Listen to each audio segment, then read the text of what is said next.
dispor. Dinâmica é a parte da física que estuda o movimento dos corpos, assim como a cinemática também estudava. Porém agora, levando em consideração as causas que o produzem ou os modificam. Força. Força é uma grandeza física de natureza vetorial. Por esse motivo, ela é representada, geralmente, por uma letra F com uma seta na sua parte superior. Essa seta aqui é para indicar que ela é uma grandeza física vetorial. Toda grandeza física vetorial tem módulo, que é a sua intensidade, o seu valor numérico, direção, horizontal, vertical ou inclinada, e sentido. Cada direção tem dois sentidos possíveis. Exemplo, na direção horizontal, o sentido pode ser para a direita ou para a esquerda. Na vertical, pode ser para cima ou para baixo. Efeitos de uma força. Ao ser aplicada a um objeto, a força pode colocá-lo em movimento ou então fazê-lo parar. Se não fizer uma das duas coisas, pode então causar-lhe uma deformação.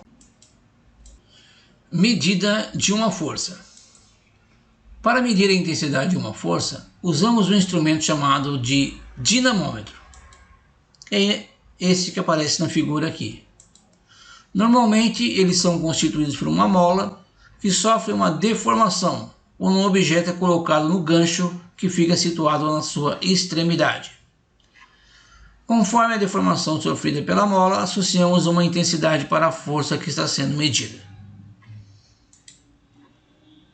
Unidades de medida de força. No sistema internacional, a medida oficial é o Newton, representado pela letra N maiúscula. O que significa a força de 1 Newton? Força de 1 Newton é aquela que, ao ser aplicada a um corpo de massa 1 kg, faz com que ele adquira uma aceleração de 1 metro por segundo ao quadrado. Força resultante. O que seria isso? Quando um objeto está submetido a duas ou mais forças ao mesmo tempo, chamamos de força resultante aquela que substitui todas as demais, causando-lhe o mesmo efeito. A força resultante é obtida pela soma vetorial de todas as forças que atuam no referido objeto. E quando a força resultante for nula, ou seja, força resultante for zero? Bom, nessa situação, uma partícula ou um corpo se encontrará em equilíbrio. Dois tipos de equilíbrios possíveis. O equilíbrio estático, quando a sua velocidade for nula, aí dizemos que o corpo está em repouso, ou então em equilíbrio dinâmico, quando sua velocidade for constante e diferente de zero. Quando isso acontece, dizemos que a partícula está descrevendo um movimento retilíneo uniforme. Leis de Newton. Elas foram elaboradas pelo físico inglês Isaac Newton e publicadas em sua obra Princípios Matemáticos da Filosofia Natural, em 1687, que apresentava muitas leis, porém, 3 delas relacionadas à natureza do movimento é o que nós estudaremos na sequência. Primeira lei de Newton.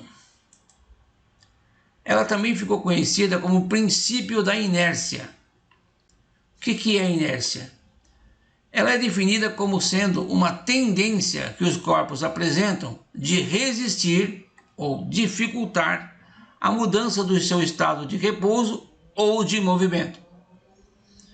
Os corpos que estão em movimento tendem a permanecer em movimento. Os que estão parados tendem a ficar parados.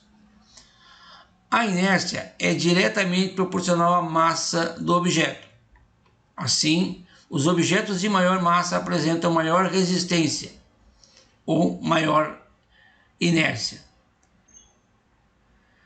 Essa afirmação é possível perceber no nosso cotidiano, pois quanto maior a massa de um objeto que desejamos movimentar, tirar do repouso, também maior será a intensidade da força que precisamos fazer.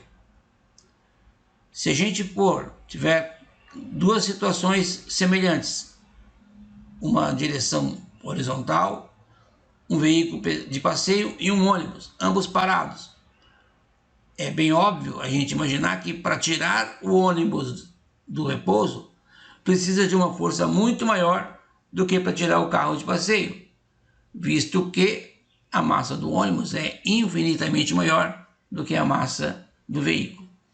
Tá certo? Então essa é a relação que tem entre massa e inércia.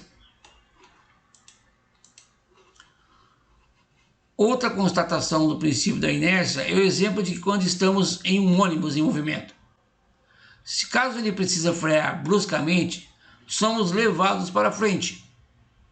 Isso se deve ao fato de que estávamos em movimento junto com o ônibus. E quando ele para, de repente, a tendência é que nós queiramos manter o nosso estado de movimento, que a gente já tinha adquirido por estar dentro do ônibus. Aqui uma figurinha para ilustrar, né? Quando o ônibus freia, o passageiro tem a tendência de ser lançado para frente.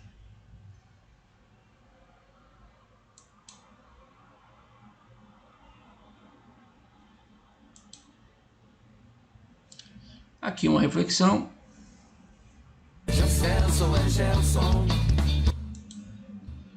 Uma frase de Isaac Newton.